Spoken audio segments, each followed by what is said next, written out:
जय माता दी गाइस। नवरात्रि की आपको हार्दिक शुभकामनाएं।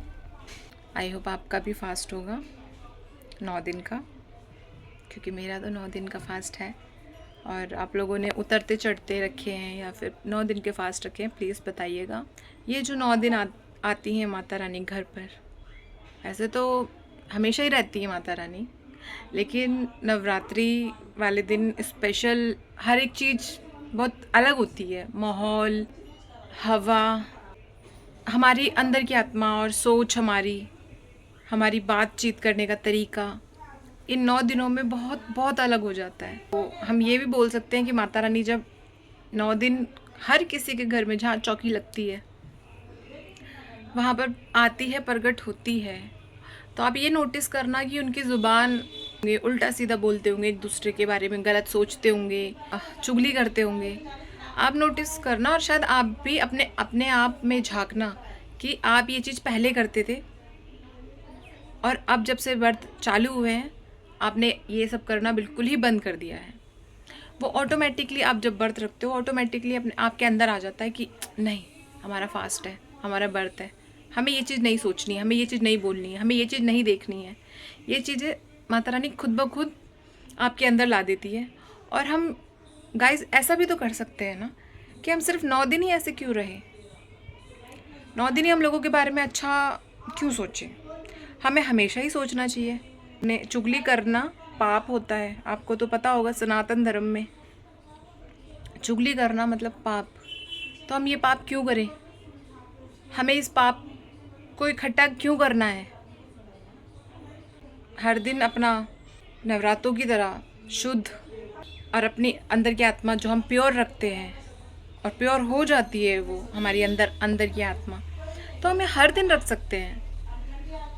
कोई बड़ी बात नहीं है, मुश्किल काम नहीं है, ये कर सकते हैं हम। क्योंकि मैं तो, आप विश्वास नहीं मानोगे, मैं एक ऐसी लड़की हूँ, मैं किसी के बारे में ना गलत सोचती हूँ ना गलत बोलती हूँ। वो मेरी माता रानी जानती है और मैं जानती हूँ कि मुझे किसी से कोई जलन नहीं, कुछ नहीं कि या मैं ऐसी हूँ वो ऐसा क्यों है, नहीं। क्योंकि मुझे पता है, मुझे सब्र है और मुझे पता है कि जो कर रही है वो मेरी माता रानी ही कर रही है। अगर मेरे साथ कुछ अच्छा हो रहा है तो वो मेरा एक कर्म है जो कि माता रानी मुझे मेरे कर्म के हिसाब से दे रही है। और अगर मेरे साथ कुछ बुरा हो रहा है तो वो भी मेरा कर्म है, जो मैंने कुछ पाप किए होंगे पिछले जन्म में, सारी परेशानी मेरे से उठवा रही है। तो मैं ये नहीं सोचती कि मैं परेशान हूँ, वो परेशान नहीं है सामने वाला इंसान, नहीं। वो सब भोलेनाथ जी, माता रानी की कृपा से ही मिलता है। सुख भी माता रानी की कृपा से मिलता है, दुख भी माता रानी की कृपा से मिलता है। तो ये हम क्यों कहें कि भाई वो हमसे आगे कैसे निकल गया, वो इतना खुश क्यों है, हम इतने दुखी क्यों हैं। अब उसने क्या पुण्य करे पिछले जन्म में, वो आप और हम नहीं जानते। और हमने क्या पाप किए हैं पिछले जन्म में, वो आप और हम नहीं जानते। तो हमारे जो देवी देवता हैं उनको पता है कि किस बच्चे को क्या देना चाहिए, क्या नहीं देना चाहिए और किस टाइम पे देना चाहिए। हमारे सबसे बड़े गुरु हमारे देवी देवता होते हैं, जो कि हमें बहुत ही इम्पॉर्टेंट चीज़ हमें सिखाते हैं। मुझे तो ऐसा फील होता है कि मैं तो भक्ति के मार्ग में एक स्टेप आगे मैं पहुंच चुकी हूँ, चली गई हूँ मैं। और मुझे इससे भी आगे माता रानी बुलाए, माता रानी अपनी बस शरण में रखे, मैं इतना ही चाहती हूँ। बाकी मैं ये बातें शेयर इसलिए कर रही हूँ क्योंकि मैं चाहती हूँ कि जब मैं ऐसी, मेरी आप पहले वाली वीडियोस देखना गाइस, इसमें मैंने डाल रखी है यूट्यूब पे। नॉर्मल जैसे लड़कियाँ होती हैं, मैं वैसे ही घूमना फिरना, अपना वीडियोस बनाना, ये चीज़ें मेरे अंदर थी और ये कोई बुराई नहीं है, ठीक है, अच्छा है। बट अब मेरे अंदर एक ठहराव सा हो गया कि नहीं, मुझे ये कपड़ा पहन के वीडियो नहीं बनाना है। अब बहुत सी लड़कियां बोलेंगी कपड़े में क्या खराबी है, नहीं, आप लोगों का अभी समय वो नहीं आया है, इसलिए आप ये बात नहीं समझ पाओगे। मेरा समय आ गया है, इसलिए मुझे भाई मेरे हिसाब से, मुझे लगता है मेरे हिसाब से मुझे वो कपड़े पहन के या शॉर्ट कपड़े पहन के या जैसे भी मुझे वीडियो नहीं बनानी चाहिए थी और ना ही डालनी चाहिए थी। बट ठीक है, हर किसी का समय आता है, माता रानी हर किसी की बुद्धि तेज करती है। ठीक है, मुझे अभी समझ आ गया है, बहुत अच्छी बात है।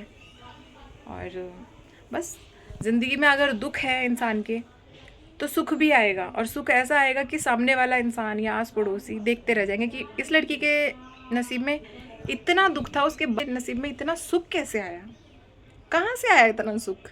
तो जो दुख आ रहा है उसको बोलो वेलकम है, आओ और जाओ।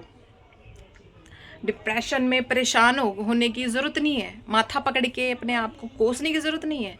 जो परेशानी आ रही है वो आप लोगों से बढ़कर नहीं है, क्योंकि परेशानी भगवान उन्हीं को देता है और उस हिसाब की देता है। भगवान को पता है ये मेरा बच्चा है, ये परेशानी सहन कर लेगा, वो उसी हिसाब से देता है। आप उस परीक्षा में पास हो जाओ, आपके नंबर ऊपर वाला बना देगा। चलिए मैं अपनी माता रानी के अब दर्शन करा देती हूँ आप लोगों को। करिए माता रानी के दर्शन।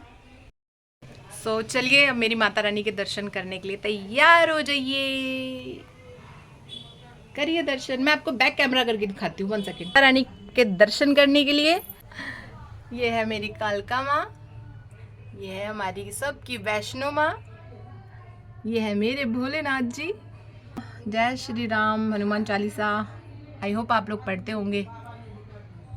एंड ये है मेरी कालका माँ, शेरावाली माँ, एंड ये है मेरा प्यारा सा छोटा सा मंदिर। मैं आपको पीछे से दिखाती हूँ गाइस।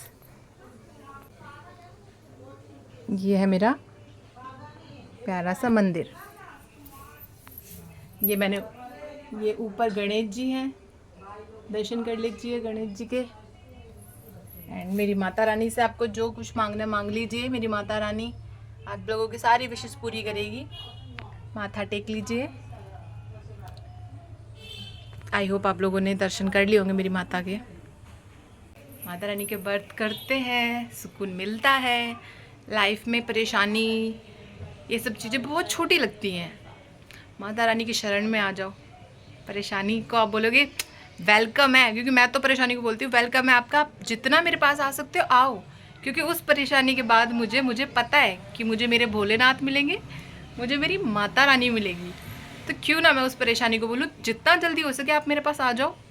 और मेरे जो कर्म, जो मैं आपको पिछले जन्म के जो मेरे पाप होंगे, उन पापों को ख़त्म करवाइए जल्दी। आप जल्दी मेरी लाइफ में दुख लेके आइए। मैं शायद पहली लड़की ऐसी होंगी जो मैं खुद दुख को बोलती हूँ कि वेलकम है, बट नहीं, रियली है कि मैं बोलती हूँ जितनी परेशानी आ रही है आओ, मुझे डर नहीं है, मुझे टेंशन नहीं है, मेरे पास है बैठे हुए।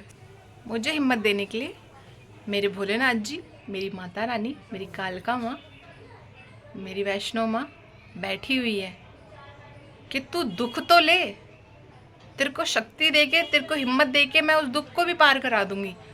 तू ले तो सही, उसे प्यार से उसका वेलकम तो कर। दुख भी सोचे कि भाई मैं किसके पास आ गया, किस लड़की के पास आ गया मैं, इसको तो दुख का कोई एहसास ही नहीं हो रहा है। हाँ मैं मानती हूँ कि ठीक है, जिस टाइम पे दुख आता है, परेशानी होती है हर किसी, उस दुख के बाद, क्योंकि वो दुख ही हर किसी का, छोटा दुख हो बड़ा दुख, झेला नहीं जाता, परेशानी होती है, दिक्कत होती है, बट उसके बाद मुझे बहुत सुकून मिलता है। मतलब वो दुख होता है, पास में होता है, वो गया नहीं होता दुख, लेकिन उसके बावजूद भी मुझे धीरे धीरे समझ आ जाती है कि हाँ ये दुख आया है तो यानी। और मैं कभी भी मंदिर जाना नहीं छोड़ती, पूजा करना नहीं छोड़ती। मुझे मेरी हिम्मत और स्ट्रेंथ मुझे पता है वही देते हैं। आज का वीडियो इतना ही है, और चलिए अब मैं कल भी बनाऊंगी। एंड आपको अगर अच्छा लगे तो जय माता दी कमेंट में ज़रूर करिएगा, और लाइक करिएगा, शेयर और सब्सक्राइब प्लीज़ कर लीजिएगा। चलिए मिलते हैं अब आपसे 4th नवरात्रि में। जय माता दी।